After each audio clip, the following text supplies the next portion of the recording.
বধূ তুমি মালা বিক্রি করতে করতে এসো, আমি চূড়াবাসিনী বৃন্দা দেবী আগে যাচ্ছে আর গোবিন্দ যাচ্ছে ফুলের মালা বিক্রি করতে করতে। এই যে ব্রজবাসী শোনো বধূ, ভুল করেও যেন তোমার এই ডান চরণটা আগে দিও, ধরা পড়ে যায়। মাথায় ঘোমটা দিয়ে থেকো, নইলে কিন্তু রাধারানীর সম্মুখে ধরা পড়ে যাবে। তো ঠিক আছে, মানে যা যা শিখিয়ে দিয়েছে বৃন্দা দেবী। আচ্ছা ঠিক আছে। ও ব্রজবাসী তোমরা কে কো মালা নেবে গো? ওই যে পেছনে ব্রজবাসী, ও ব্রজবাসিনী তোমরা কে মালা নেবে গো? ও ব্রজবাসী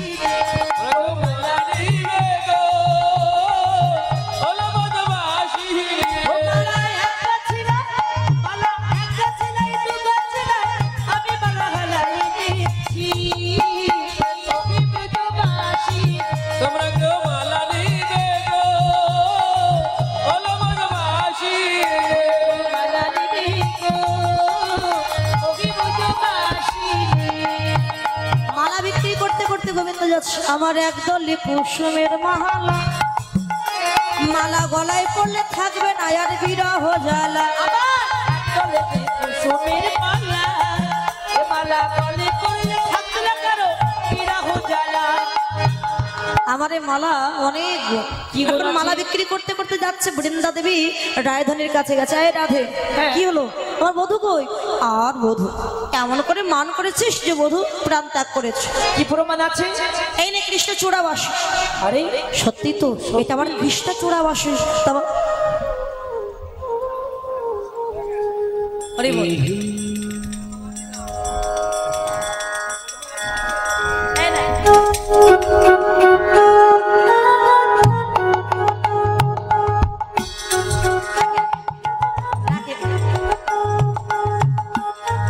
বৃন্দা দেবী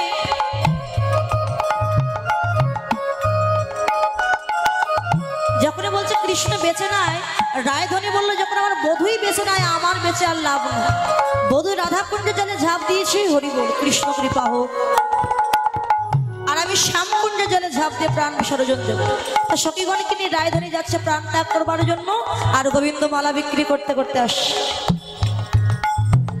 মালা নেবে গো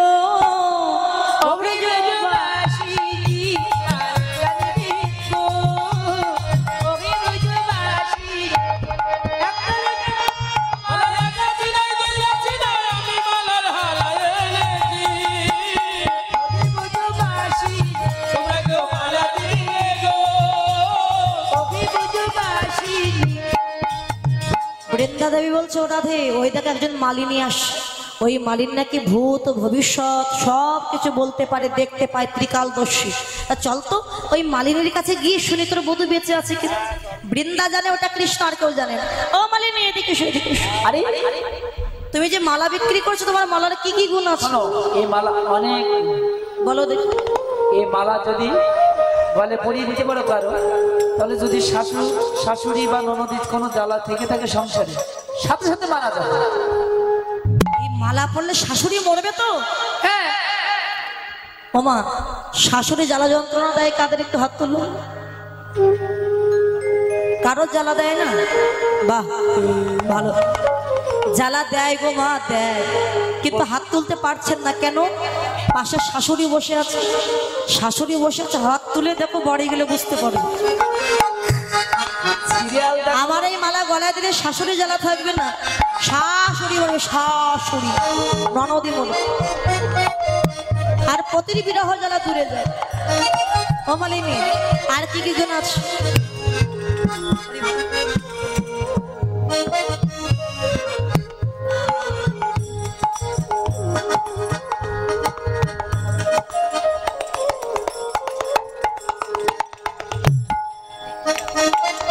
রাধে রাধে, কৃষ্ণ কৃপা হোক। আচ্ছা মালিনী, তোমার নাম কি গো? আমার নাম শ্যামা। নামটি আমার শ্যামা মালিনী, আদর করে সবাই বলে কৃষ্ণ মালিনী। নামটি আমার শ্যামা মালিনী, আদর করে সবাই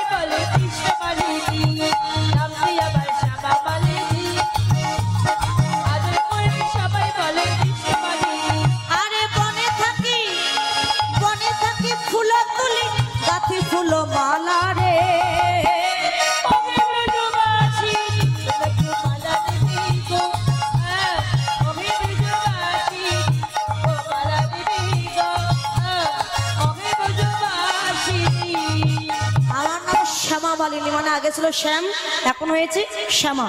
শ্যামা। আচ্ছা মালিনী, তুমিও নারী আমিও নারী, হ্যাঁ। নারীর সামনে মাথায় ঘোমটা দিয়েছে, কোনো এটা ঘোমটা আমার বাল্যকালের অভ্যাস। আমার এই বদন আমি কাউকে দেখাইনি ও শিশুকাল হতে।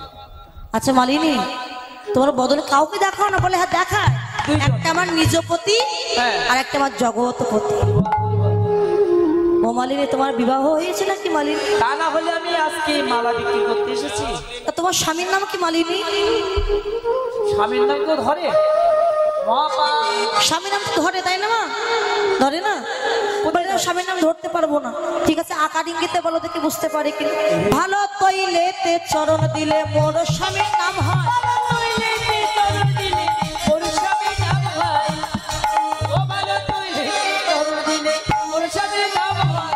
ভালো তৈলেতে চরণ দিলে মোর স্বামীর নাম হয়। হ্যাঁ। ভালো একটা তেলের নাম বলুন তো।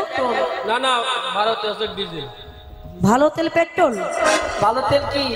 ভালো তেল কেরোসিন তেল। সরিষা বলে কাছাকাছি এসেছে, আবার বলো কাছাকাছি এসেছে,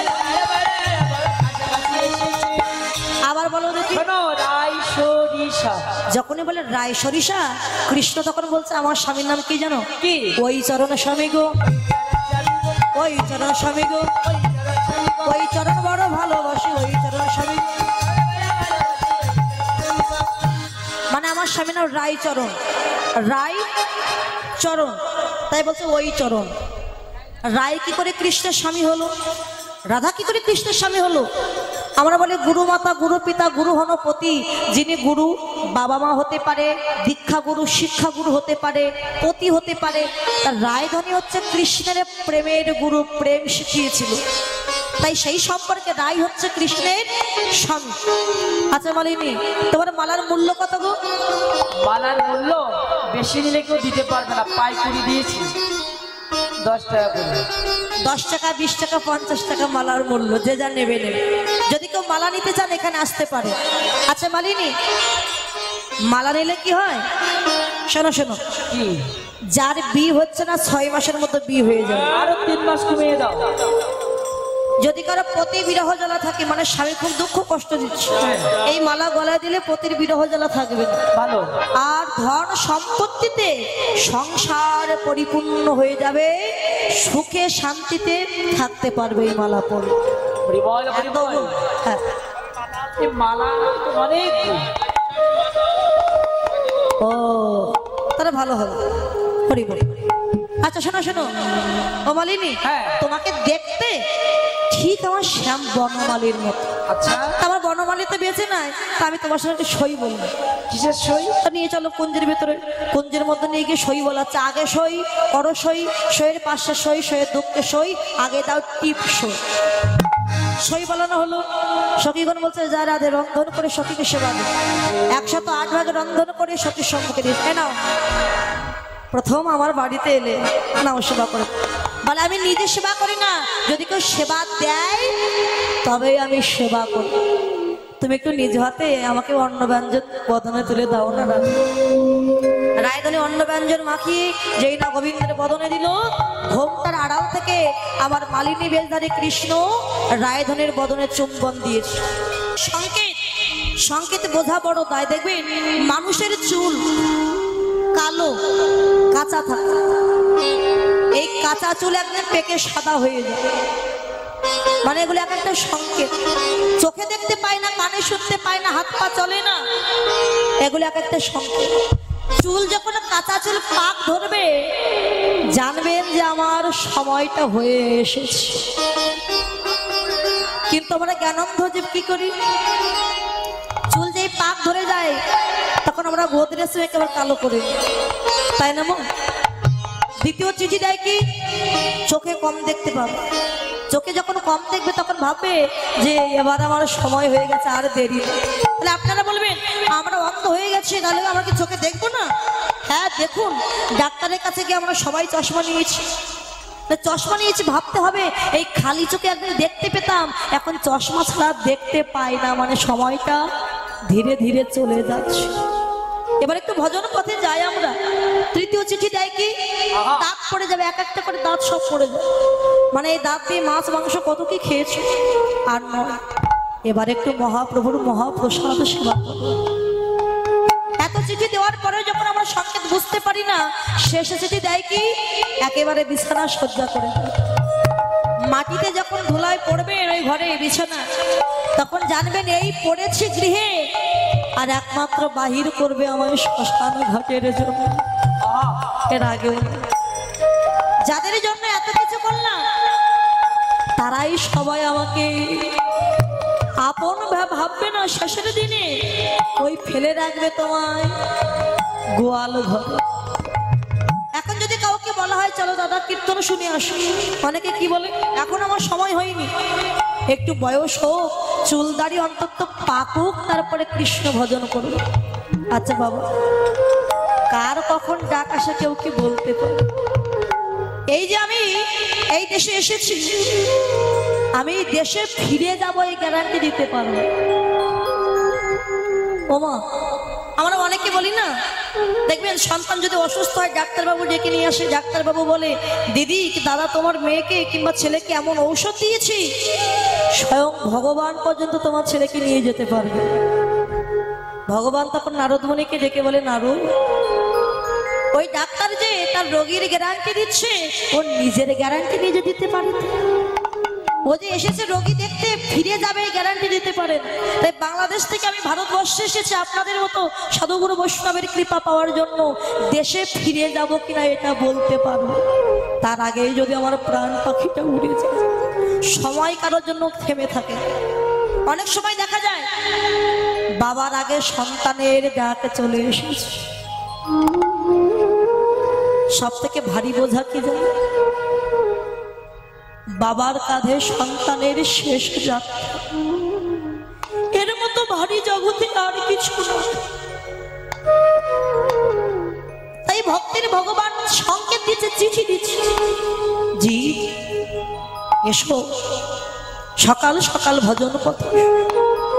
মাতৃগর্ভে যখন ছিলাম কত ভগবানকে ডেকে বলেছিলাম, দয়াময় আমায় একটু ভবের বাজারে নিয়ে চলো, তোমার নাম গুণকীর্তন গাই। কিন্তু যে সংসার বাজারে এসেছি, সবাই আমরা তার কথা ভুলে গেছি। বাবা মা কি করে সন্তানের মঙ্গল কামনায় দিন রাত কিন্তু পরিশ্রম করে। নিজে অসুস্থ হলেও কখনো ডাক্তারের কাছে যায়, দিন রাত পরিশ্রম করে 5 তলা ঘর বেঁধে দিয়েছে। বাবা চিন্তা করলো, যাক এবার আমার ছুটি, কাল থেকে কৃষ্ণ ভজন করব। আর যেই না কাল এসেছে, বাবা অসুস্থ হয়ে ঘরে পড়েছে, চলতে পারছে, মলমূত্র ত্যাগ করছে গৃহে। ডাক্তার বাবু ছেলেকে বলে, শোনো খোকা, তোমার বাবার বেশি দিন বাঁচবে না, আর হাঁটতেও পারবে না, চলতেও পারবে না। এইভাবেই ঘরে পড়ে থাকে। একদিন যায়, 2 দিন যায়, 5 দিন যায়, 10 দিন যায়। যখন ঘরে নোংরা করছে বাবা, ছেলে গিয়ে বলে, বাবা একটা কথা বলবো, কিছু মনে করো। বল বাবা, কি বলবো? তোমার যে রোগটা হয়েছে কতদিন বাঁচবে তুমি? রোগটা যতদিন ভালো না হয়, চলো বাবা তোমায় গিয়ে আমি গোয়াল ঘরের বারান্দায় কি রেখে আসি। খোকা তুমি চিন্তা করো না বাবা, আমি তোমার দেখাশোনা করবো, তুমি সুস্থ হয়ে গেলে আবার তোমায় আমি ঘরে আনবো। এই ঘরে নোংরা করছো, কত লোক আসবে আমার বাড়িতে, দুর্গন্ধ ছড়াবে। বাবা তুমি চলো না বাবা, গোয়াল ঘরে রেখে এসেছি। যে ছেলের মুখ না দেখলে দিন যেত না, আজ সারাদিন কেঁদে মরে গেলে ওই সন্তানের বদহার দেখতে পাই না। ছেলে যাচ্ছে রাস্তা দিয়ে, বাবা দেখতে পেয়ে ডাক দিয়েছে, খোকা খোকা, বাবা একবার আয় না বাবা, আমি তো চলতে পারি না, সে কবে তুই আমায় গোয়াল ঘরে রেখে গেছিস, একবার আমার হাতটা ধরে একটু রাস্তাটা ঘুরিয়ে নিয়ে আসবি খোকা। ছেলে বলছে, তোমাকে ধরে আমি মরবো? তোমার যে রোগ হয়েছে, যদি ধরলে ওই রোগ আমার হয়ে যাবে। ছেলে চলে গেল না, ধরলো না বাবা, ওই ছেলে চলে গেছে। তখন বৃদ্ধ বাবা অসহায়, ওই বৃদ্ধা গোয়াল ঘরে বাবা বৃদ্ধ অবস্থায় কাঁদছে, ধুলাই গড়াগড়ি দিয়ে কেঁদে কেঁদে বলে, গোবিন্দ, যখন আমার সময় ছিল তখন আমি একদিনও তোমায় ডাকিনি প্রভু। মিছে আস্তে মিছে মায়ার সংসারে আমার করে মেতেছিলাম। আজকে বৃদ্ধ অবস্থায় দেখলাম, ভাই বলো বন্ধু বলো, এই জগতে যে কেউ কারোর নয়। হে দয়াময়, এই দেহটা তুমি পাঠিয়েছিলে সংসার নদীতে, এই সংসার নদীটা পার হওয়ার জন্য, কিন্তু এই দেহ নৌকাটা আর আমি বাইতে পারছি না। বলো কবে এই সংসার নদী থেকে আমি মুক্তি পাবো, এই সংসার মায়ার সংসার থেকে মুক্তি পাবো। মায়ার সংসার থেকে মুক্তি পেয়ে ওপারে তোমার সাধুগুরু বৈষ্ণবের বাজারে যাব। বৈষ্ণবের বাজারে গিয়ে ভক্তের চরণ দুটি হৃদয়ে ধরে ভক্তের চরণ ধুলি কবে অঙ্গে মাখিতে পা।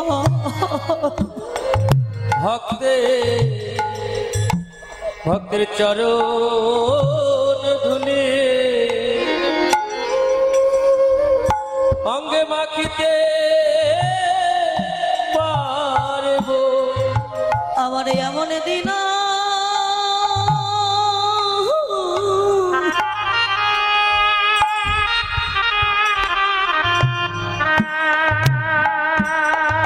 আমার এমন দিন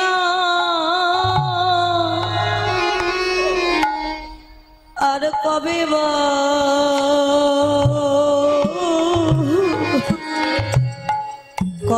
হবে। ভক্তের চরণ ধুলি আমি অঙ্গে মাখিতে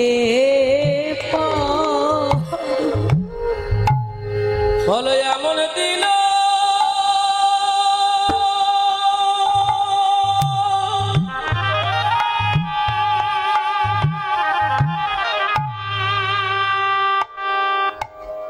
ওরে এমন দিন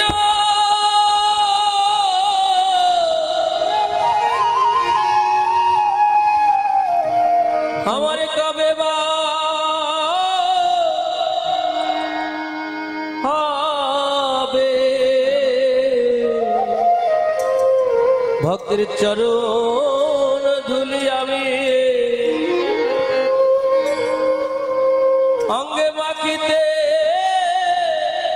পারব। বলো এমন দিন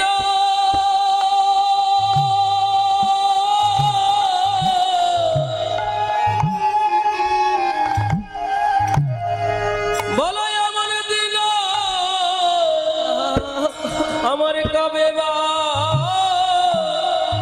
হবে। ভক্তের চরণ ধুলি আমি অঙ্গে মাখিতে পারব।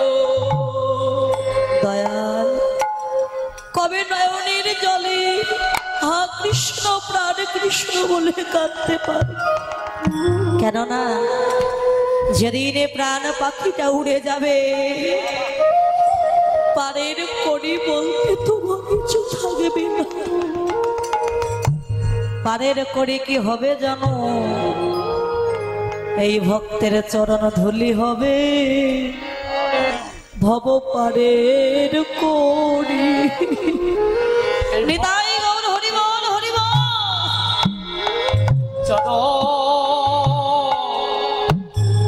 ধুলি হবে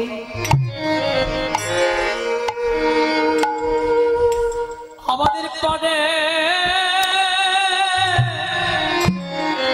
পরে যেদিন কৃষ্ণ বলা পাখি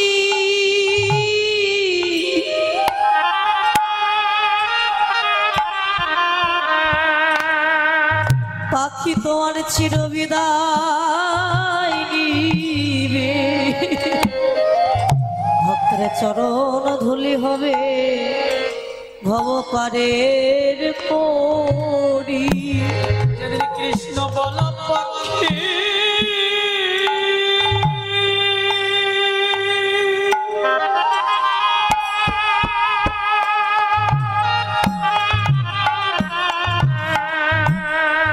এই কৃষ্ণ বল পক্ষী যেদিন চিরবিদায় নিবে, সেদিন ভক্তের চরণে ধুলি হবে আমাদের ভবপানে করি।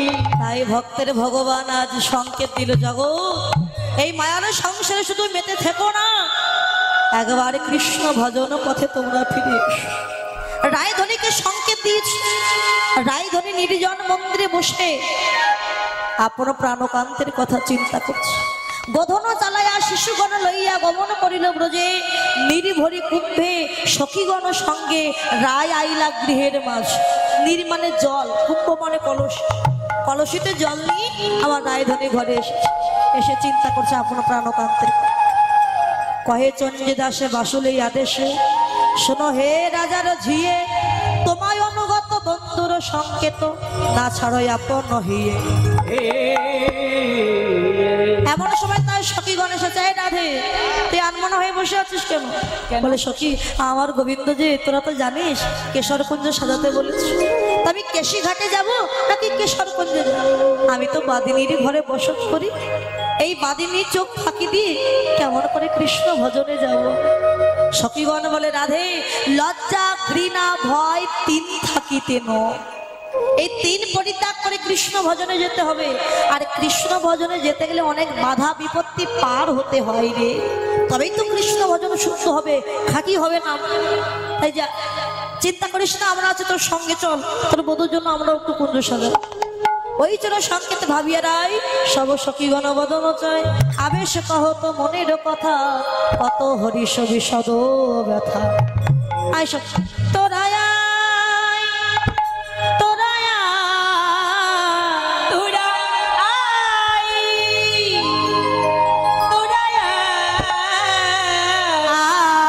সজনী আমার বধুর লাগি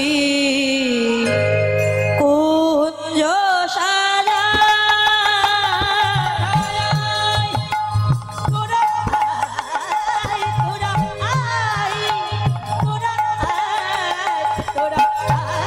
সজনী বধুর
সখীগণকে নিয়ে রায়ধনী কুঞ্জ সাজাচ্ছে। কি কি দি? মৃগ মদ চন্দন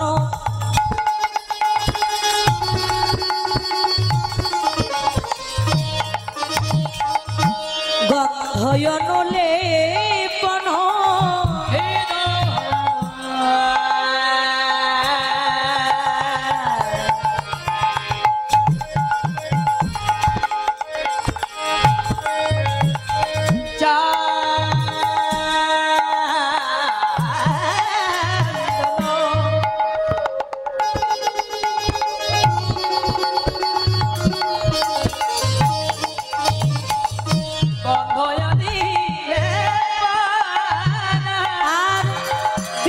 বিকশিত বিকশিত বিকশিত চম্পকরাম রে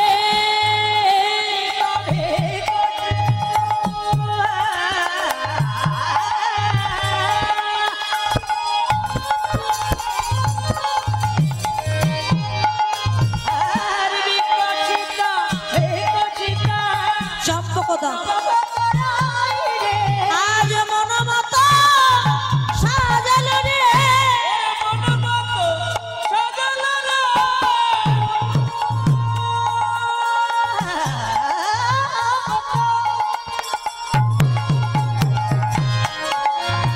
সাজালো রে ওরে প্রাণ গোবিন্দ সেবা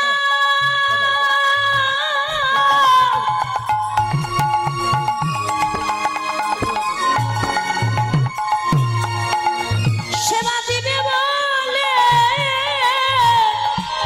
ওরে মন মত সাজালো রে গোবিন্দ সেবা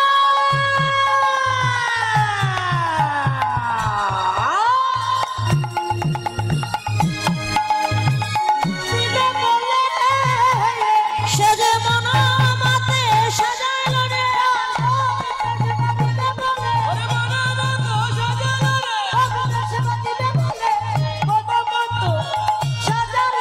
আর বিকশিত চম্পক তামরে বিকশিত বিকশিত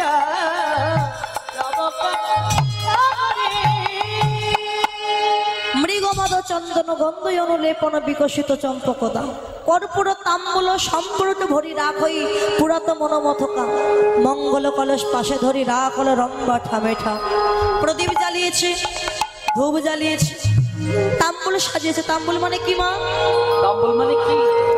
তাম্বুল মানে পান পান সাজিয়েছে মানে যা যা প্রয়োজন একটা সুবর্ণ ভৃঙ্গারে করে শীতল জল এনে রেখে দিয়েছেন আমার রায়ধন মানে গোবিন্দ আসবে তার চরণ সেবা করবে চরণ ধৌত করবে আজকে সুন্দর করে যা যা প্রয়োজন সাজিয়েছে ফুলের মালা দিয়ে কুঞ্জটা সাজিয়েছে ওমা ফুল হলেই তো সব ফুল গোবিন্দ সেবায় লাগে না কত ফুল বৃক্ষ থেকে ঝরে পড়ে ধুলায় গড়াগড়ি যায় আবার কত ফুল কুড়ি থাকতে ঝরে যায় আবার কত ফুল মালা হয়ে মরার গলায় গিয়ে শ্মশানে পুড়ে যায় আবার কত ফুল আমার গোবিন্দের চরণ প্রাপ্ত হয় আজকে কত কুসুম গোবিন্দ সেবায় লেগে গেল এদিকে রায়ধনী আমার কুঞ্জ সাজিয়েছে আর প্রাণ গোবিন্দ মা যশোমতীর কোলে ফিরে গেছে যশোমতী মা গোপালকে আরতি করে গোপাল সেবা দিয়ে শয়ন মন্দিরে শয়নে দিয়েছে কৃষ্ণ গোপাল ঘুমিয়েছে মধ্য রজনীতে কৃষ্ণ গোপালের মনে পড়েছে রাধারানীর কথা আমার রায়ধনীকে যে আমি কথা দিয়েছিলাম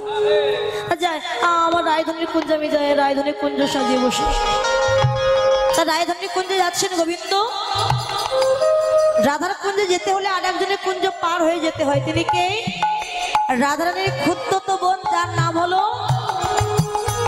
যার নাম কি চন্দ্রাবলী বৃষভানু রাজার তিন ভাই বৃষভানু চন্দ্রভানু সুভানু বৃষভানু রাজার কন্যা রাধারানী সুভানু রাজার পুত্র সুবল আর চন্দ্রভানু রাজার কন্যা হলো চন্দ্রাবলী এই চন্দ্রাবলীর মনে একটা হিংসা কি জানেন না যে আমিও অপরূপা সুন্দরী রাধাও অপরূপা সুন্দরী আমিও কৃষ্ণ ভালোবাসি রাধাও ভালোবাসি আমিও কুঞ্জ সাজাই রাধাও সাজায় কিন্তু পার্থক্য হচ্ছে একটা কৃষ্ণ শুধু একা রাধাকে ভালোবাসে আমায় কেন ভালোবাসে কেন আমি কি কৃষ্ণ সেবা জানি কেন আমাকে একটু ভালোবাসেন আমার গোবিন্দ তা রায়ধনী যেদিন কুঞ্জ সাজাই চন্দ্রা বলেও কুঞ্জ সাজায় আজকে কুঞ্জ সাজিয়ে বসে আছে তা সখী পদ্মাবতীকে ডেকে বলতে আরে পদ্মা আমি কুঞ্জ সাজিয়ে বসে থাকি আর আমার বধূ চুপি চুপি চলে যায় আমি দেখতেও পাই যা পদ্মা দুয়ারে গিয়ে চুপ করে দাঁড়িয়ে থাকে আচ্ছা যখন দেখবে এই পথ দিয়ে কৃষ্ণ যাচ্ছে দেখতে পেলে আমায় ডাক দেবে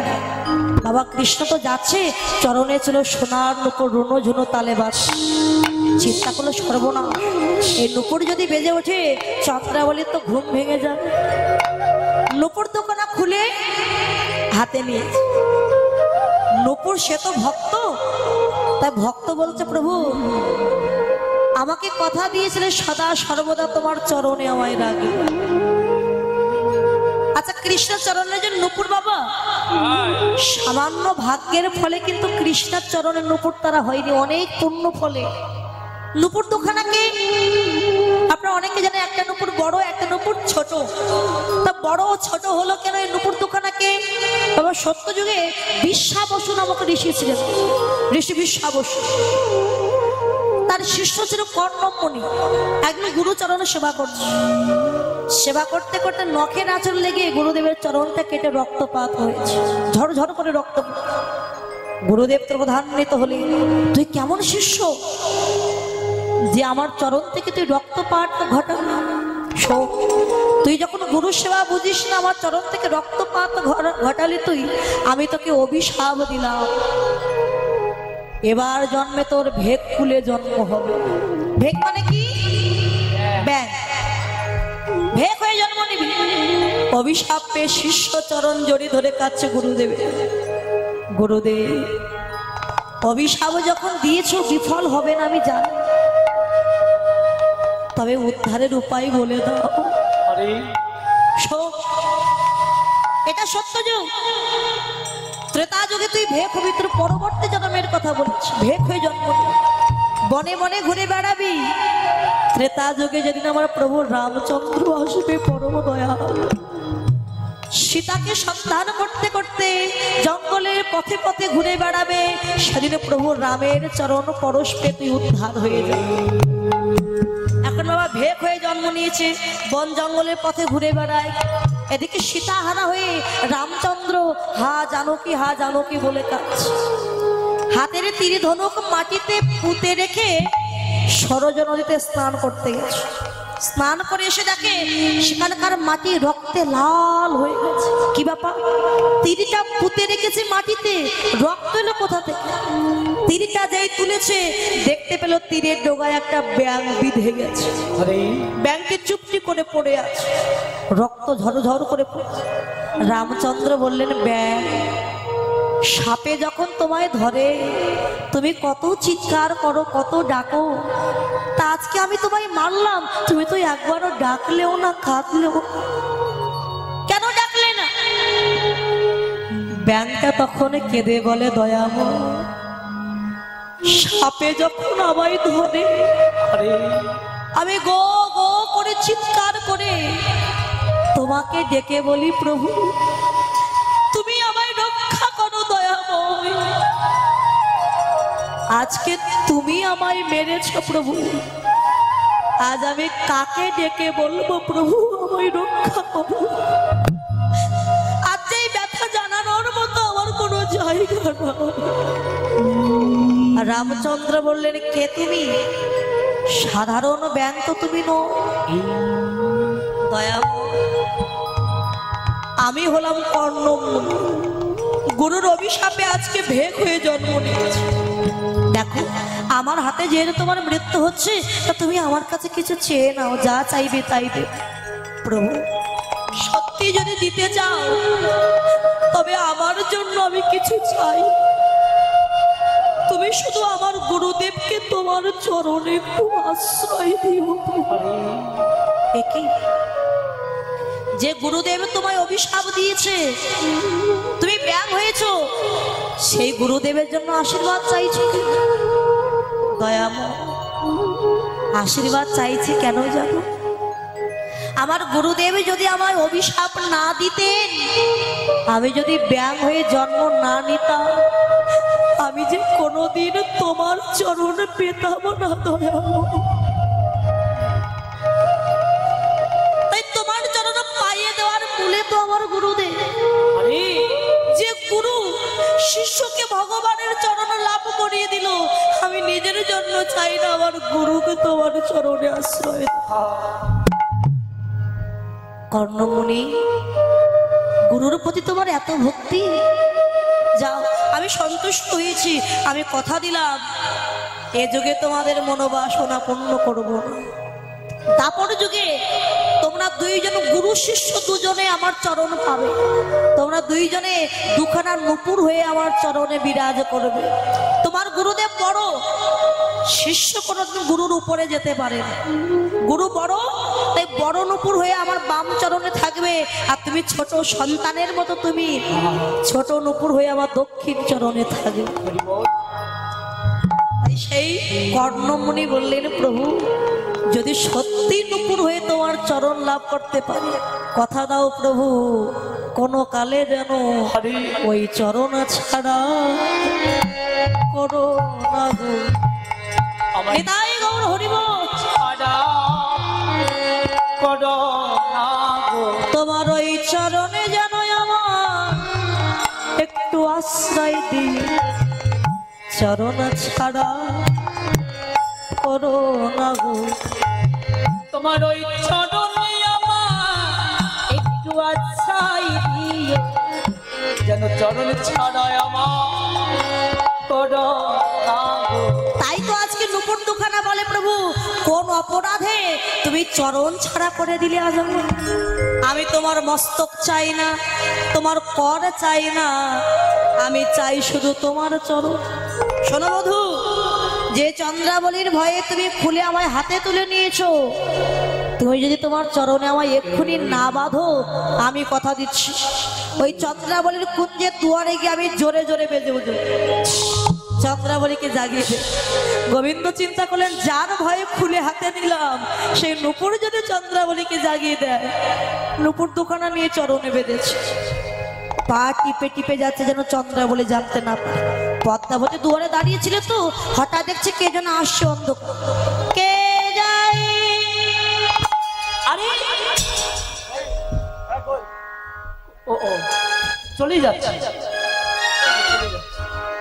কে যায়? কে বাজায়? কে যায়?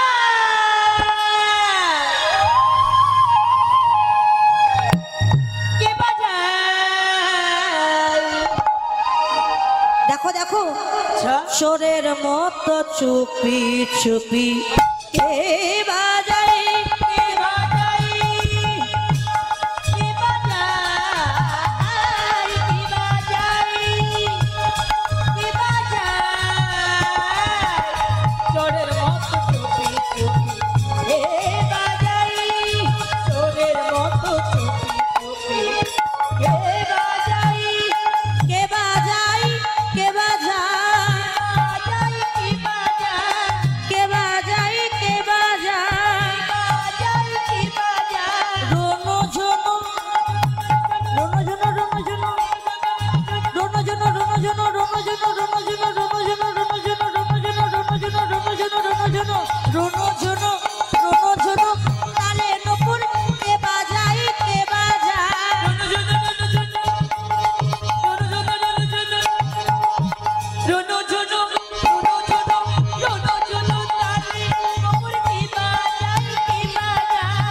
বাঁশরি বাজায় বলো কে বাজায়?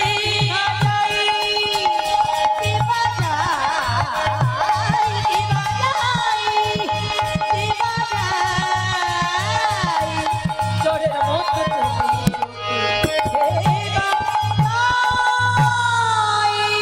কে যায়? চন্দ্রাবলী শিগগিরই আয়, তোর প্রাণ মতো চলে গেল। ধর ধর ধর, আমি আসছি। চন্দ্রাবলী আর পদ্মাবতী গিয়ে কৃষ্ণের সম্মুখে এমন করে পথ অবরোধ করে দাঁড়িয়েছে। ও বধূ, তুমি এই পথে নিতে করো গতি।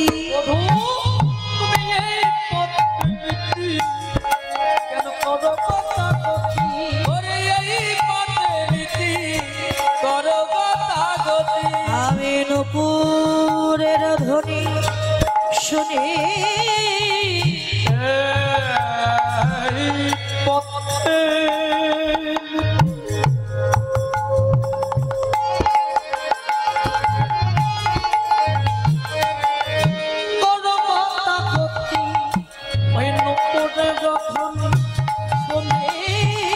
পর রাধার সনে বাস, আমারে নৈরা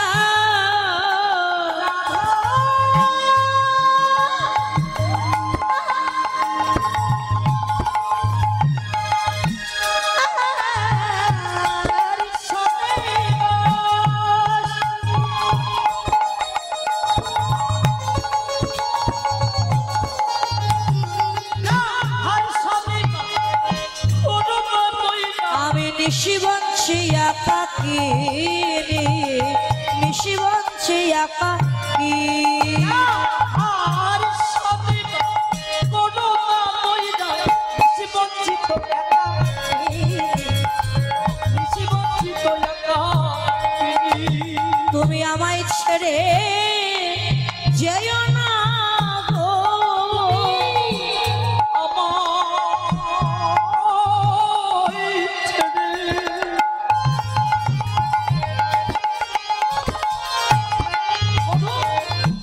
তুমি যেও না গো। বধূ একবার এসো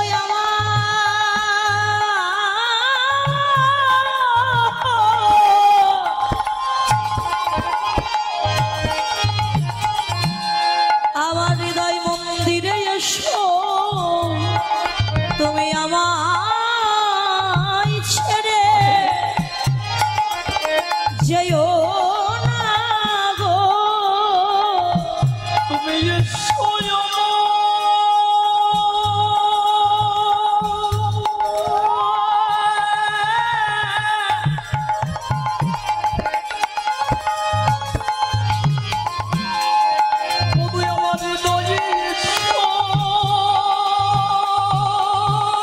তুমি আমায় ছেড়ে যেও না গো।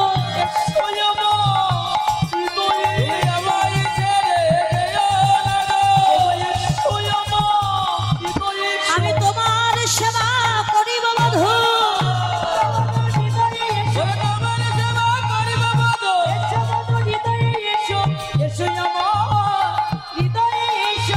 নিশি বঞ্চিত একাকিনী, বধূ তুমি এই পথ দিয়ে নিতুই নিতুই চলে যাও রাধার কুঞ্জে, আমি তোমায় ধরতেও পারি। গোবিন্দ বলছে আরে কে বললো আমি রাধার কুঞ্জে যাচ্ছি? বাবা ধরা পড়েছে জেনেছে, তবু তো বাঁচার চেষ্টা করতে হবে। নৌকায় করে পার হয়ে যাচ্ছি, নৌকাটা ডুবে যাচ্ছে, তা নৌকা ডুবে যাচ্ছে বলে আমি ওকে তার হাত পা ছেড়ে দেবো একেবারে? তো দেখছি আমি আর বাঁচবো না, দেখে আমি হাত পা ছেড়ে দেবো? বলে না, বাঁচার চেষ্টা তো করতে হবে যদি গোবিন্দ আমাকে রক্ষা করে। তা বলে কে বলেছে? আমি চন্দ্রাবলীর কুঞ্জে যাচ্ছি। এই যে বলে, এত রাত্রে তুমি কোথায় যাচ্ছ? হাঁটতে বের হয়েছে?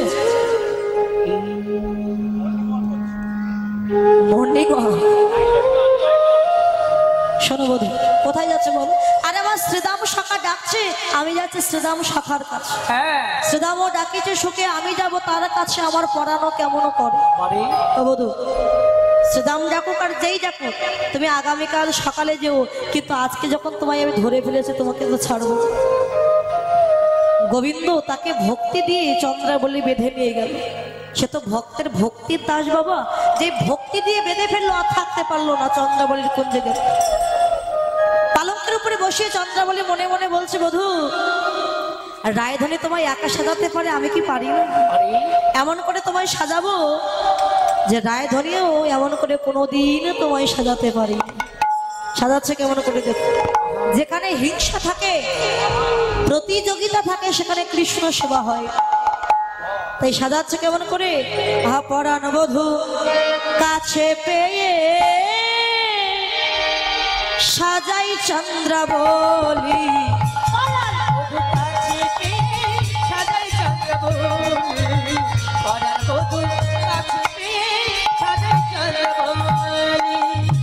গোবিন্দের বদনে কা জল দিল ললাটে সিঁদুর,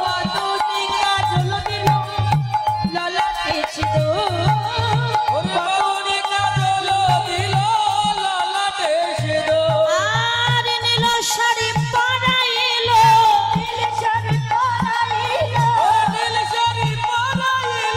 দেখিতে মধুর। সাজাই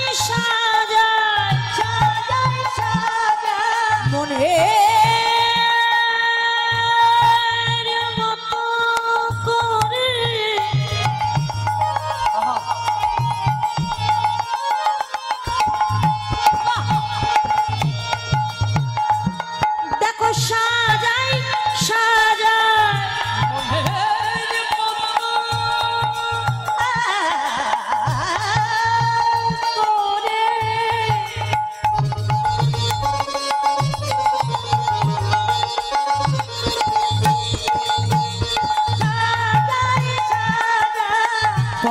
বধূ কাছে পেয়ে সাজাই চন্দ্রাবলী।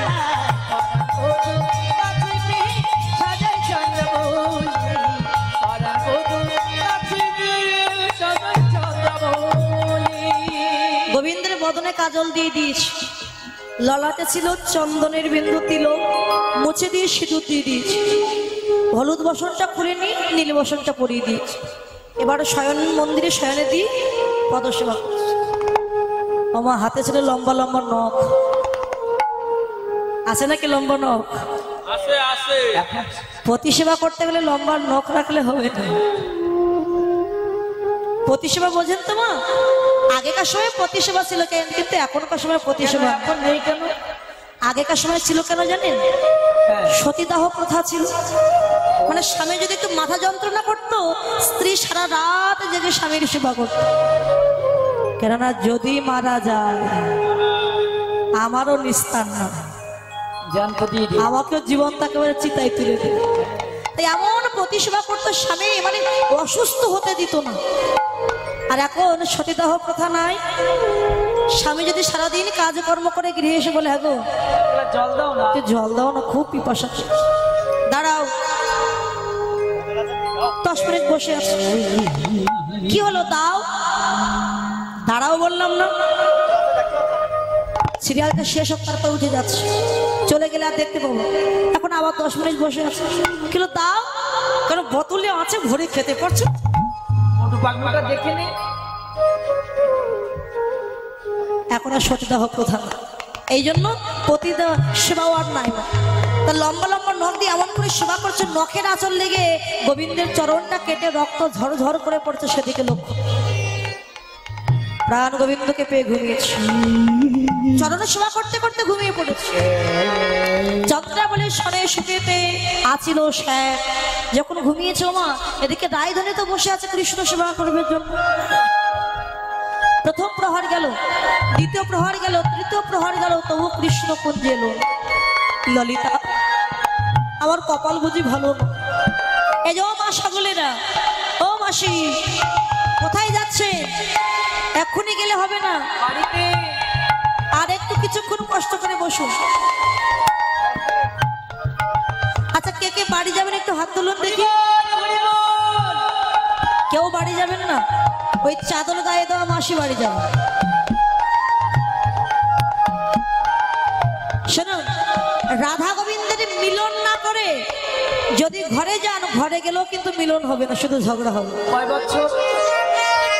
মানে একেবারে 1 বছর মুখ দেখা দেখে থাকবেন, মান হবে, ঝগড়া হবে। এখন রায়ধনী বলছে, ললিতা হ্যাঁ।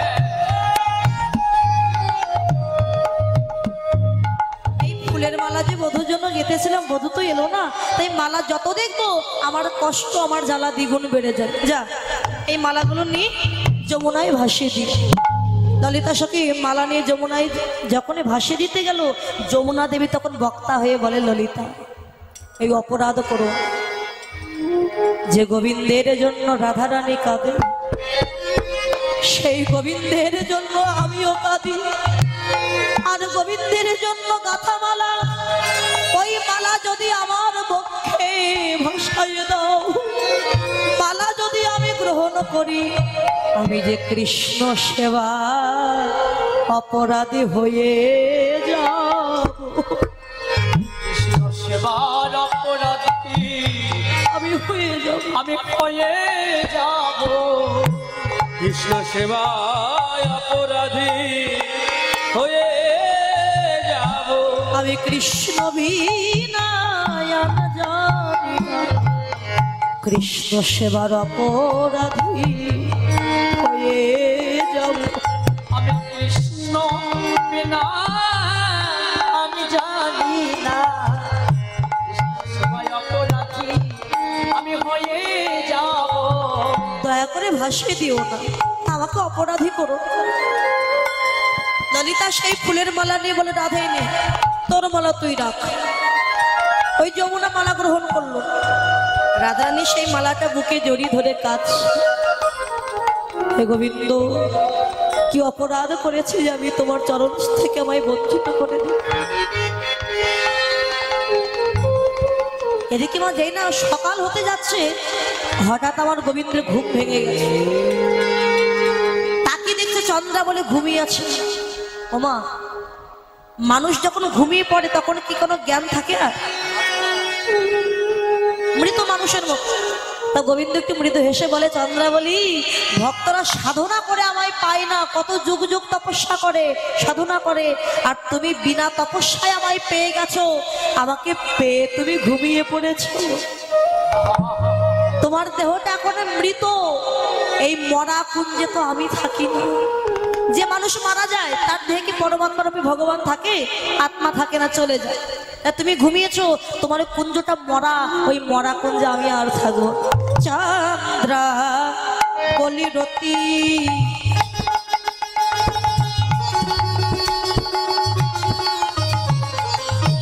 সারবেহু মাওয়ান রে, চন্দ্রা বলে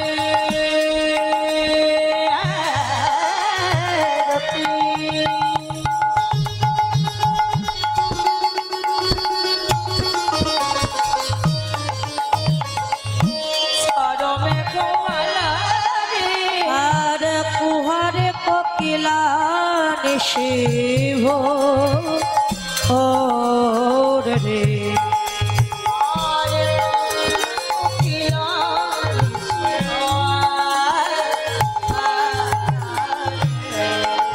আজ ঘুমাওয়ালো রে, আজ চন্দ্রা ঘুমাওয়ালো রে, ওরে প্রাণ গোবিন্দ পেয়ে চন্দ্রা ঘুমাওয়ালো রে,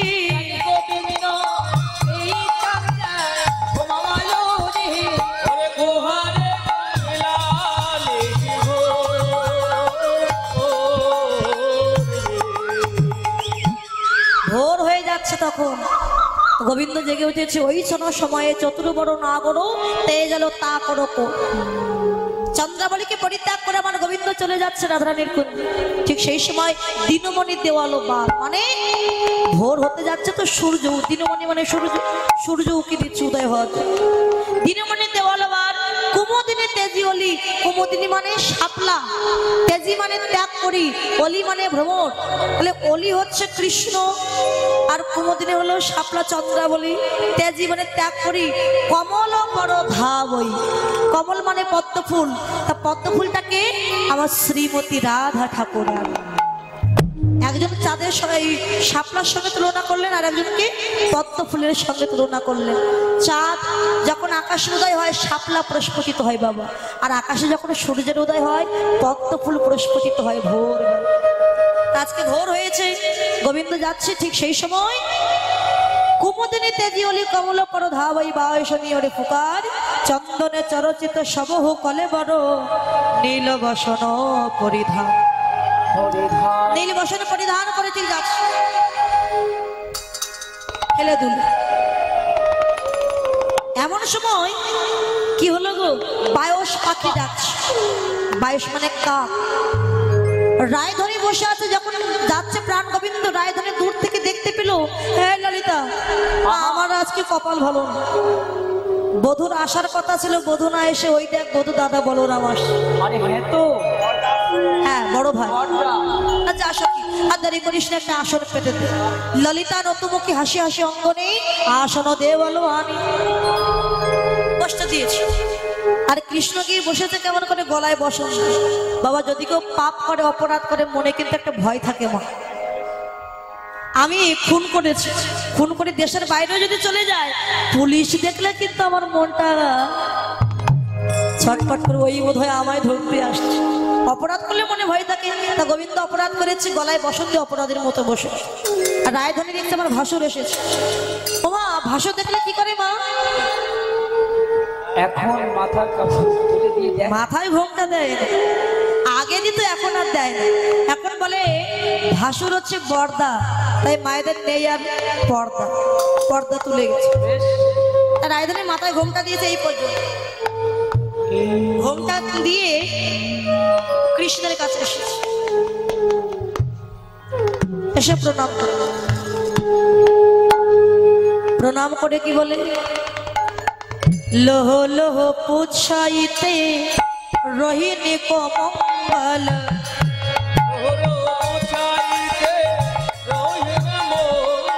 আর ললিতা সখী করিয়ার কি আহারে, ওরে ললিতা সখী করে আর আহারে, ললিতা সখী করে আর ও কি আহারে, ললিতা সখী করে আর। দাদা, ও দাদা, তুমি কেমন আছো? ভালো আছো? আরে দাদা দাদা, মা রোহিণী কেমন আছে? আরে মা রোহিণী মানে? বাবা কৃষ্ণকে যখন দাদা বলেছে, কৃষ্ণ থরথর করে কাঁপছে। ও রাধে, তুমি আমাকে দাদা বলছো কেন? আর যদি জিজ্ঞাসা করবে, তুমি আমার মায়ের কথা জিজ্ঞাসা করো, তুমি বলরামের মায়ের কথা জিজ্ঞাসা করছো কেন? রহিণক মঙ্গল পুছত হি সুন্দরী সোহও তোমজ জেঠ। জেঠ মানে আমার জেঠিমা, রোহিণী তো আমার জেঠিমা হয়, সে তো বলরামের মা। তাহলে তুমি কে? ও রাধা, আমায় চিনতে পারছো না তুমি? আমি হলাম রাম অনুজ হাম। রাম মানে বলরাম, অনুজ মানে ছোট, আমি বলরামের ছোট, আমার নাম কৃষ্ণ। রাম অনুজ হাম প্রাতের আইনু, প্রভাতকালে এসেছি তুয়াসনে করাইতে ভেট, মানে সাক্ষাৎ করবার জন্য বা দেখা করবার জন্য এসেছি। দাস মনোহর কহে তুহু বহু বল্লভ, রজনী বঞ্চিল কণ্ঠা। প্রাণ গোবিন্দ যে এসেছে, আমার রায়ধনী কিন্তু মান হই, যে ভোরবেলা এসেছে রাত্রে এলাম তাতে মান হলো না। রায়ধনী বলে, বধূ ও ভালো হলো, আরে বধূ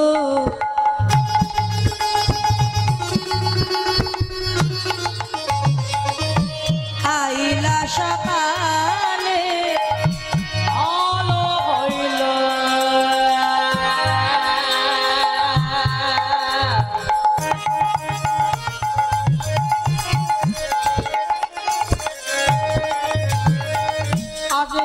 আরে বধূ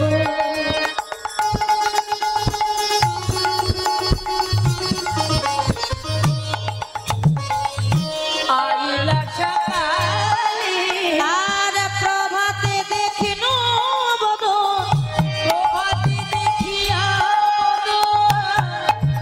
আর প্রভাতে দেখিনু বদন, ওরে প্রভাতে দেখিয়া বদন, আমার দিন যাবে ভালে, ওরে প্রভাতে দেখিনু বদন, দিনে যাবে ভালে, ভালো হলো রে বধূ আইলা সকালে, ভালো হলো রে বধূ। ভালো হলো আরে বধু আইলা সকালে, প্রভাত দেখিনু বদন দিন যাবে ভালে। আচ্ছা মা, সকাল আগে না প্রভাত আগে? আগে কি সকাল না? আগে সকাল না? আগে প্রভাত পরে সকাল। কিন্তু রায়ধনী কি বললেন? ভালো হলো আরে বধু আইলা সকালে। আগে বলেছে সকালে, পরে বললো প্রভাত। কেন? কোন সকাল? বলে আজকে যে সকালবেলা তুমি এসেছো বধূ, এমনি ভাবে প্রত্যেক দিন তুমি এসো। কেননা প্রভাতে দেখিনু বদন, কোন প্রভাত জানো? জাগতিক জগতের প্রভাত নয়, আমার দেহের যৌবন প্রভাত হওয়ার সাথে সাথে কুসঙ্গে যাওয়ার আগে, কুপথে যাওয়ার আগে, এই যৌবন প্রভাতকালে যখন তোমার বদনটা দেখতে পেলাম, মনে হচ্ছে আজকে দিনটা আমার ভালোই চলে যাবে। এই যৌবন কালে, এই যৌবন প্রভাত হওয়ার সাথে সাথে কুসঙ্গ করবার আগে যদি কোনো ভক্ত সাধু সঙ্গ করতে পারে, তার জীবন ও জন্মটাই ধন্য হয়ে যায়। রায়ধনীর মান হলো না। এদিকে চন্দ্রাবলী ঘুম থেকে জেগে উঠেছে, জেগে উঠে পাশে দেখছে কৃষ্ণ না।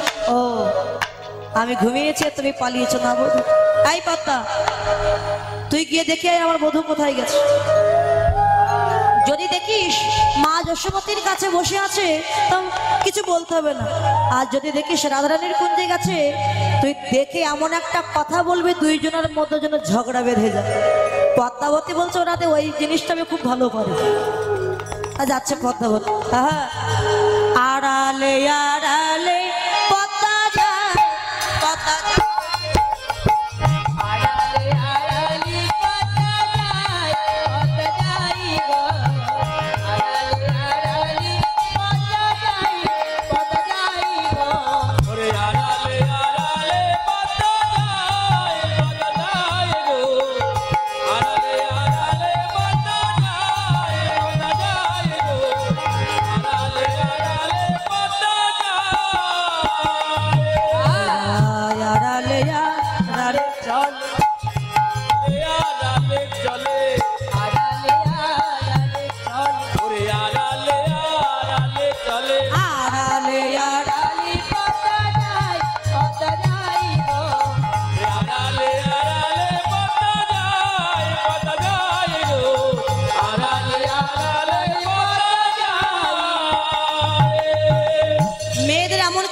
ভঙ্গি আছে, দেখলে বোঝা যায় ঝগড়াটে মেয়ে ঝগড়া করতে আসে। যেমন এই যে মেয়েটা, এই যে মেয়ে, এই যে মেয়েটা এমন অঙ্গভঙ্গি দেবে, দেখলে বোঝা যায় ঝগড়াটে মেয়ে। এমন করে আসছে পদ্মাবতী, তার রায়ধনী তার কুঞ্জে বসে আছে। গোবিন্দ পদ্মাবতীকে দেখে ইশারা করছে, এই যে ও পদ্মা, মানে তুমি চলে যায়। পদ্মাবতী মনে মনে বলছে, বধূ যাওয়ার জন্য আসছি না। ও বধূ, কি বলছো এমন করে? আরে পদ্মা, আস্তে বলো, আস্তে, শুনে ফেলবে আবার রায়ধনী। আসতে বলবো মানে? আমি কারো খাই না পড়ি যে আমি আস্তে কথা বলবো? রায়ধনী বলছে, এই রাগ করিস না পদ্মা, এসে বস বস। এই তোর কি হয়েছে বলতো? দেখ রাধে, আমি খেতে আসিনি, বসতেও আসিনি, আমি একটা কথা বলতে এসেছি। বল কি কথা? তোর বধূ সারা রাত তোর কুঞ্জে তো আসেনি, কোথায় ছিল জানিস? কোথায়? সারা রাত আমার সখী চন্দ্রাবলীর কুঞ্জে নিশে যাপন করেছে। তার রায়ধনী বলছে, হ্যাঁ করেছে তো, কি হয়েছে? আমার বধূ সব কুঞ্জে যাওয়ার অধিকার তার আছে। যে কুঞ্জে আমার বধূ যায় না সেটাকে মরা কুঞ্জ বলা হয়। তার দেহের কোনো মূল্যই থাকে না, তাই প্রত্যেকটা দেহকুঞ্জে কৃষ্ণ যাওয়ার অধিকার আছে। রায় পদ্মাবতী দেখলো ঝগড়া তো বাঁধলো না, না ছিল তো। তা তোর বধূ আমার সখী চন্দ্রাবলীর চরণে ছিল সোনার নুপুর, নুপুর দোকানা খুলে চরণের ধারে আলতা পরিয়ে দিয়েছি। আলতা পরানোর পরে নুপুর দোকানা চরণে আর পরিয়ে দেয়নি। তা তোর বধূ তো বা চোর, নুপুর দোকানা চুরি করে এনেছে কিনা তোকে দেবে বলে তাই আমি খুঁজতে এসেছি। এই হলো রাধারানীর মা। কি জগতে আমার কৃষ্ণ ধনের চাইতে সামান্য একটা সোনার নুপুরের মূল্য যার কাছে বেশি, কৃষ্ণ কেন তার কুঞ্জে গেল?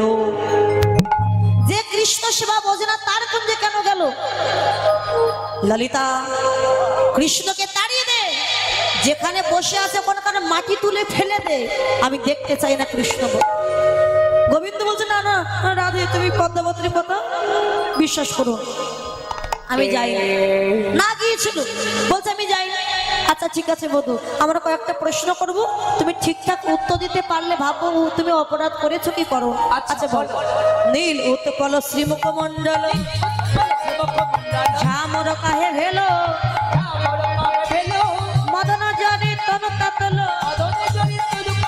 যা ঘরে নিশি গেল।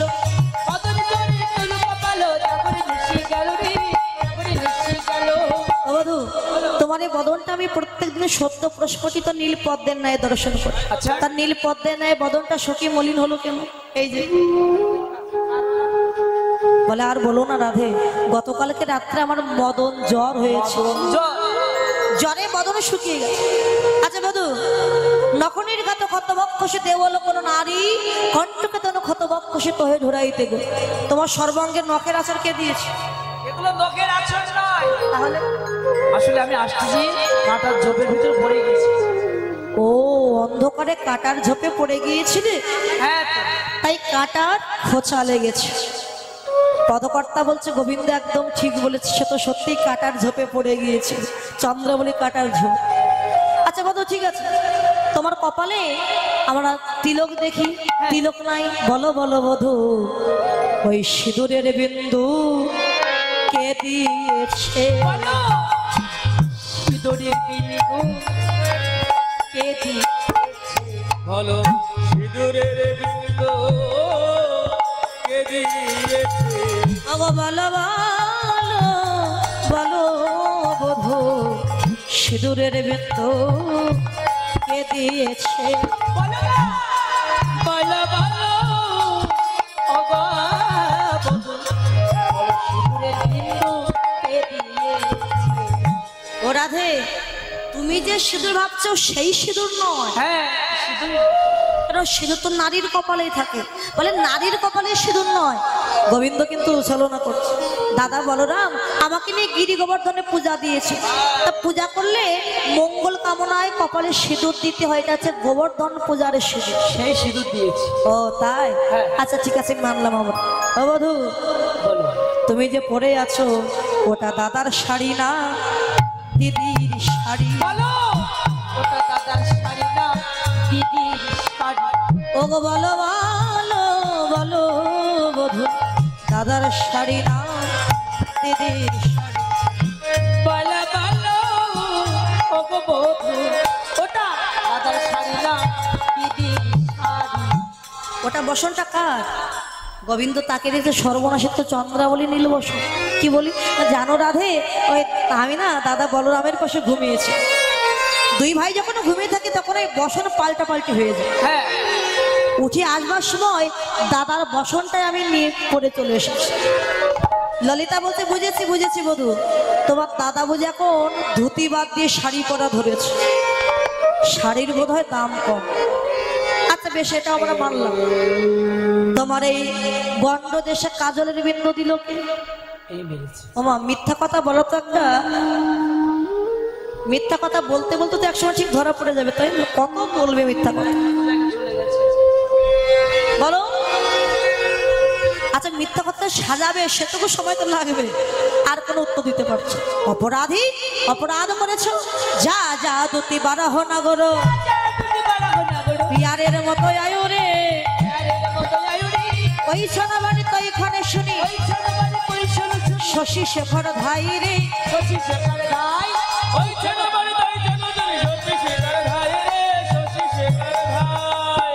তারই যেন মুখ দেখতে চাই। এই বলে রায়ধানী মাথায় ঘুমটা দিয়ে মান করে বসেছে। গোবিন্দ দেখলো মান যখন করেছে রাধার চরণ বিনা আমার আর কোনো গতি।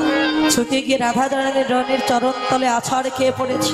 রাধে গো একবার কথা বলো, বদসী যদি কিঞ্চিত তন্ত রুচি কোমদি।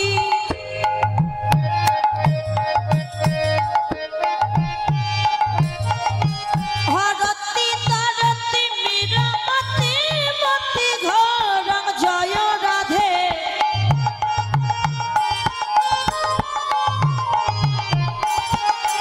স্ফুরধার সিধবে তব বদন চন্দ্রিমা।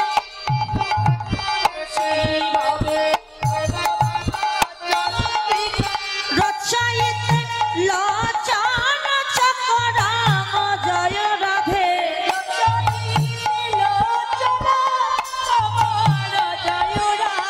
কিঞ্চিত কথা বলো রাধে, তোমার ঈর্ষাত হাস্য বদন তুলে কিঞ্চিত কথা বলো রাধে।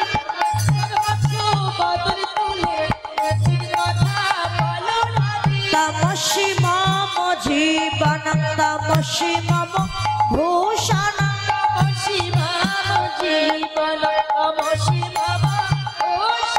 তামসি মম ভব জলাদিরাতানং জয় রাধে।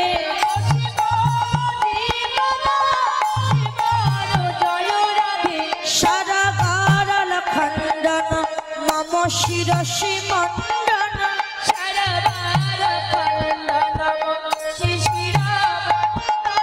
দেহি পদ পল্লব মুদরাম জয় রাধে।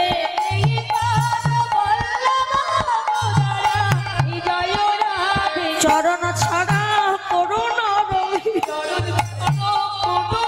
আমি ওই চরণে অভিলাষী। চরণ ছাড়া করুণ রায়।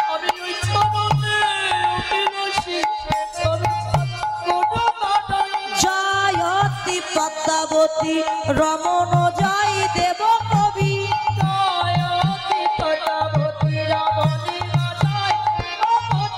ভারত ভণিত মতি শতং জয় রাধে।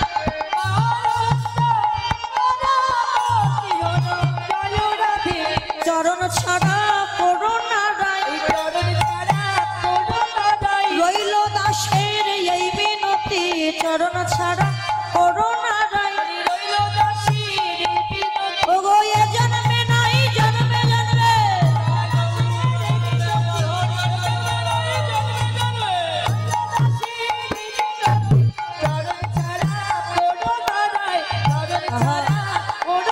রাধে ও তুমি আমার জীবন, তুমি আমার যৌবন, তুমি আমার সংসারের সমুদ্রের পরম রত্ননিধি। তুমি যদি না দাও জাগা ত্রিভুবনে আর কোথাও নাহি জাগা, সবাই আপন আপন মায়া মোহে ঘুমিয়ে আছে। রাধে গো একবার কথা বল। রায়ধারে যখন কথা বলছে না বাবা, রাধার চরণ দুখানা প্রথমে নিয়েছিল বুকে, একবার কথা বল। তবু যখন কথা বলছে চরণ দুখানা নিয়েছে মাথা। রাধে তুমি আমার গুরু, তোমার প্রেমে মজে বৃন্দাবনে চড়াই গরু। চড়া এ জন্মে তো তোমার প্রেম ঋণ শোধ হলো না, শত হলো না। তাই ধার শোধিতে, ধার মানে কি ঋণ, আবার ধার, তোমার ধার শোধিতে কলিযুগে গিয়ে গৌর হয়ে রাধা বলে কাঁদবো, সেদিনে তোমার ঋণ আমি শোধ করবো। রাধে একবার কথা। জয়তী পদ্মাবতী রমণ জয়দেব কবি, জয়দেব কবির পর জয়দেব কবি বললেন রাধে যে চরণ পাওয়ার জন্য কত মুনি ঋষি কাঁদে, আজকে সেই বিরিঞ্চি বাঞ্ছিত চরণ কমল, সেই কৃষ্ণ কাঁদছে তোমার চরণ ধরে, একবার তাকাও। কিন্তু অন্তরে একটা কৃষ্ণ মূর্তি তৈরি করে সেই কৃষ্ণের বদন দর্শন করছে, বাহিরের কৃষ্ণ কি বলছে সেদিকে তার লক্ষ্য তাকাবে। বেশ ও রাধে তুমি যদি একবার কথা বলো না, তবে আমি কি করবো জানো? চাহো মুখ তুলি রায়, চাহো মুখ তুলি, তোমার নয়নে নয়ন নাচে হিয়ার পুতুলি রাধে বিনোদিনী।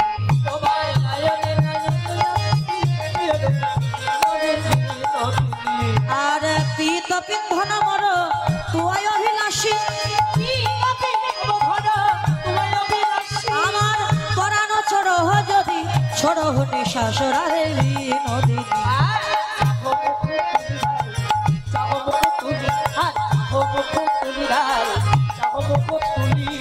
নয়নে নয়ন নাচে হিয়ার পুতুলি রাধে। রাধে আমার সব থেকে প্রিয় বস্তুটা আমি তোমায় দিয়ে দিচ্ছি, লেহ লেহ লেহ রায় পরের মুরলি। তবে আমার মুরলি তোমায় এমনি এমনি দেবো না রাধে, আমি পরশিতে চাই তোমার চরণের ধুলি। রাধে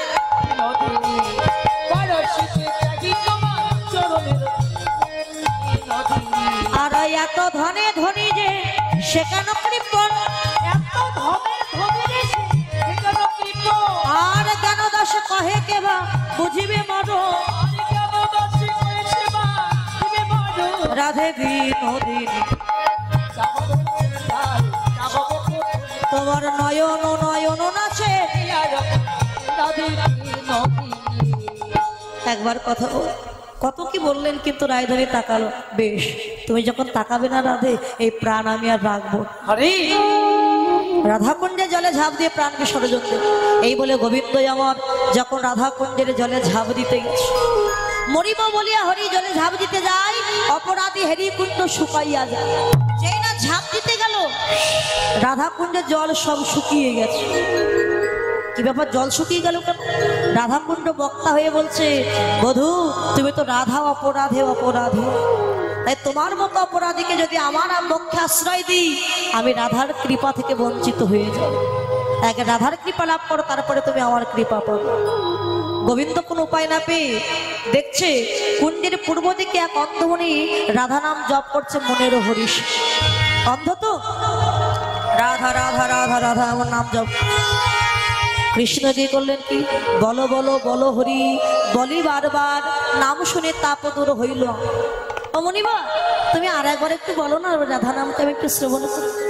যে অন্ধমণি সম্মুখে বসেছে, অন্ধমণি বললে, কেবা তুমি আমার অগ্রেতে আইলা, নন্দের কুমার বলি পরিচয় দিলা। আমি কে জানো? ব্রজের ব্রজেন্দ্র নন্দন, আমি কৃষ্ণ নন্দের নন্দন শ্রীকৃষ্ণ। যেই না বলেছে আমার নাম কৃষ্ণ, ইহা শুনে সেই মনে হইছে পাঁচ হইয়া, দেখিয়া তাহার ভাব সমবিনোদিয়া।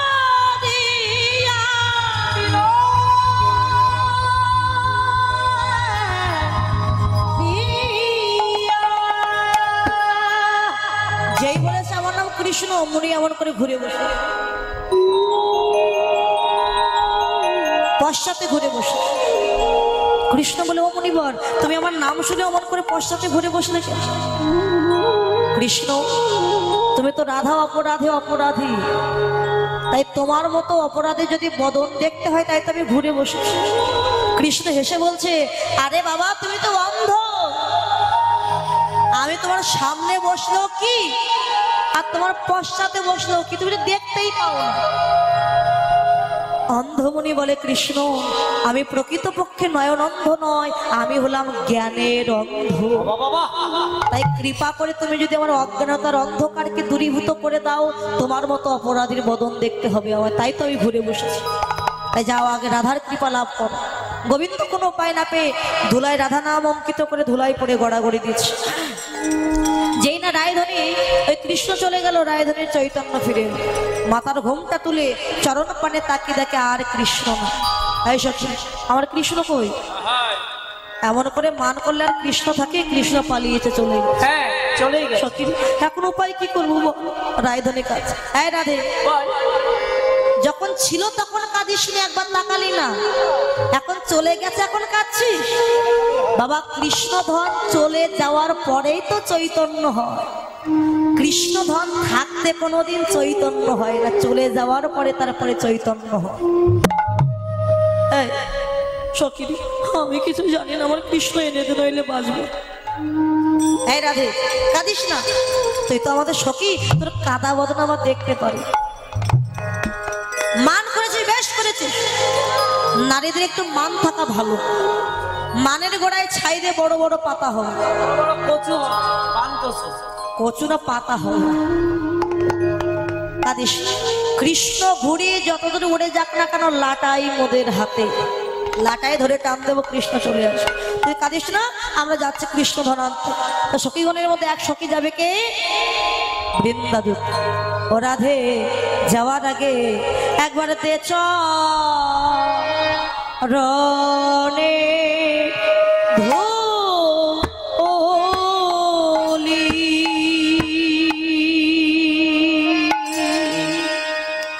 ও ধুলি রে,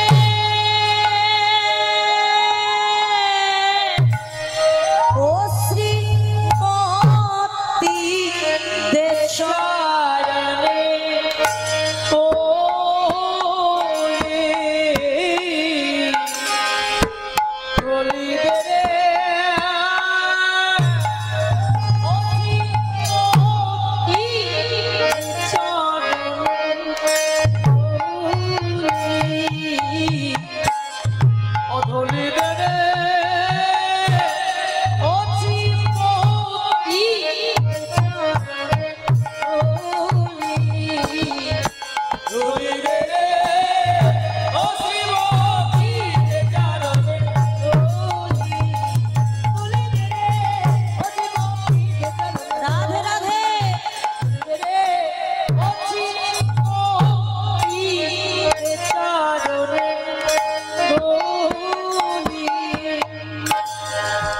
চরণ ধুলি দিয়ে। বলে কেন?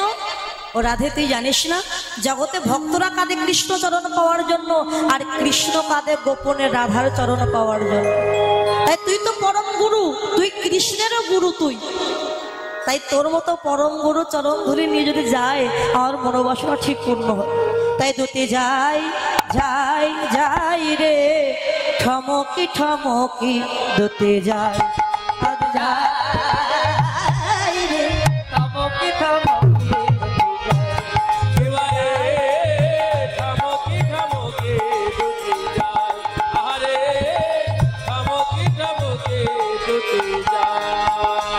আরে যেতে যেতে প্রাণ গোবিন্দ দেখিবারে পায়,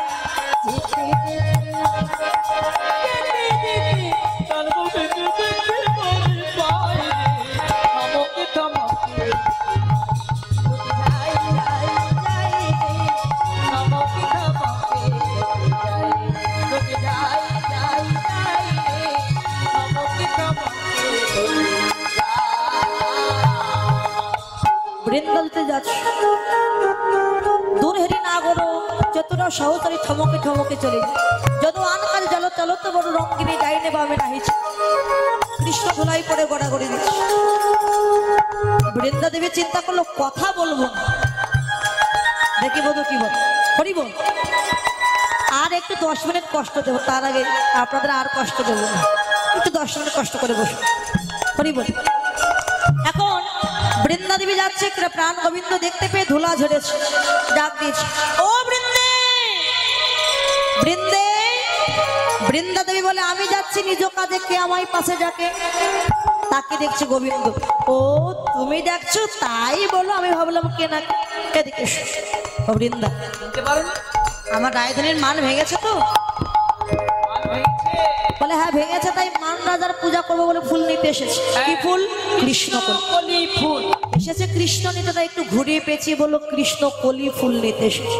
ও বৃন্দা, আমিও অপরাধ করেছি, আমি স্বীকার করছি, রাধার সাথে আমাকে একটু মিলিয়ে দাও। স্বীকার করছো? তাহলে তোমাকে সাজা পেতে হবে, অপরাধ করেছে যখন। সাজা সাজাচ্ছে একটাই, তোমাকে সাজতে হবে, মালিনীর বেশে তোমাকে সাজতে হবে। যারা ফুল তোলে, মালা গাঁথে, মালা বিক্রি করে, তাদের বলা হয় মালিনী। আচ্ছা মালিনীর বেশ কোথায় পাবো? বলে যোগমায়া মা তোমাকে এনে দেবে। যোগমায়া মা মালিনীর বেশ এনে দিয়েছে, আর মালিনীর বেশে কৃষ্ণকে সাজিয়েছে। বৃন্দা দেবী সাজিয়ে বলে বধূ এই নাও ফুলের মালা। মালা নাও। শোনো, তুমি আগে ছিলে পুরুষ, এখন হয়েছে নারী। হ্যাঁ নারী হয়েছে, তাতে বলো তো নারীর কোন চরণ আগে চলে? পেছনের চরণ। আর ডাইন চরণ। পেছনে আবার চরণ আছে নাকি? পেছনে যাদের চরণ থাকে তারা তো সারা গাছে থাকে। ডান চরণ আগে চলে।